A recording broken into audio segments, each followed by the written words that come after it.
আজ হলো বৃক্ষরোপণের প্রথম দিন, প্রথম শুক্রবার। তো আমার বউ বলল যে সেটা বাসা থেকেই শুরু হোক। তার জন্য দেখেন আমরা একটা বেদানা গাছ নিয়ে আসছি এবং একটা লেবু গাছ নিয়ে আসছি, যেটায় অলরেডি লেবু আছে। তো যেহেতু তার ইচ্ছা যে বাসা থেকেই বৃক্ষরোপণ কর্মসূচি শুরু হোক, তো আমরা বাসা থেকেই শুরু করছি।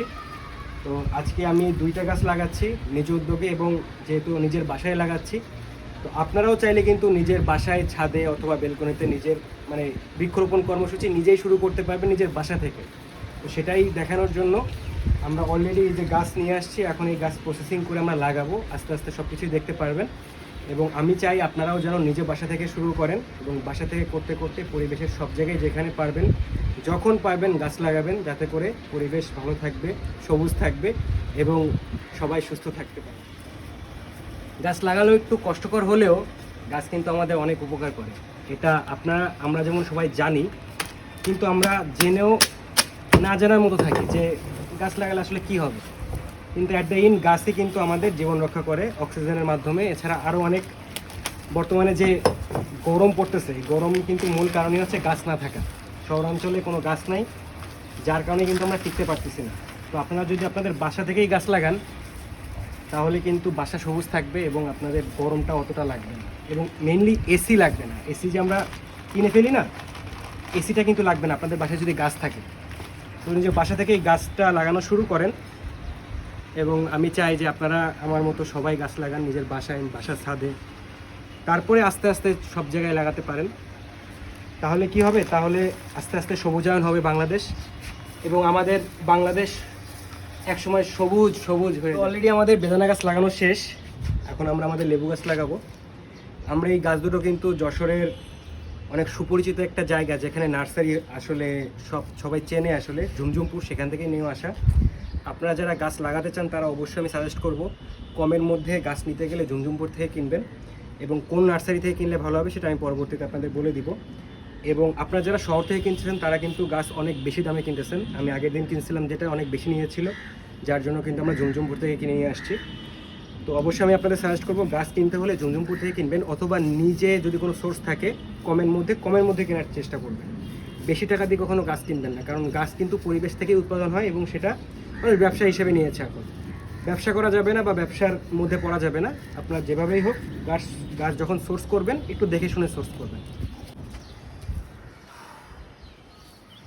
ওকে, আমাদের ডালিম গাছের পরে কিন্তু আমাদের লেবু গাছের জন্য মাটি তৈরি করা শেষ। অলরেডি আমি হালকা এখানে জৈব সারও দিয়েছি। আপনাদের আমি সাজেস্ট করবো অবশ্যই জৈব সার দিবেন, বেশি কিছু দেওয়ার দরকার নেই, জৈব সার দিলেই হবে। দেন আপনারা গাছটা কিনে নিয়ে এসে মাটিটা একটু ভালো দিতে হবে, ভালো মাটি দিয়ে দেন গাছটাকে আপনাদের রোপণ করতে হবে। তাহলেই কিন্তু আপনার গাছ বাঁচবে, এবং গাছ বাঁচলেই আপনারা সেই গাছ থেকে, যদি ফলজ গাছ হয় ফল পাবেন, যদি ফুলের গাছ হয় ফুল পাবেন। তো বুঝতেই পারছেন, তো সেইভাবেই কিন্তু আপনাদের গাছ রোপণ করতে হবে। এবং গাছের সাথে যে মাটিটা থাকে, সেই মাটিটা যেন গাছের সাথে থাকে, এই মাটিটা কিন্তু আগলা করবেন না, তাহলে কিন্তু গাছ বাঁচবে না। তো অবশ্যই মাটি গাছের সাথে থাকতে হবে। তো আমি এখানে রোপণ করে দিচ্ছি। দেখেন অলরেডি কিন্তু ফল আছে এই গাছটায়।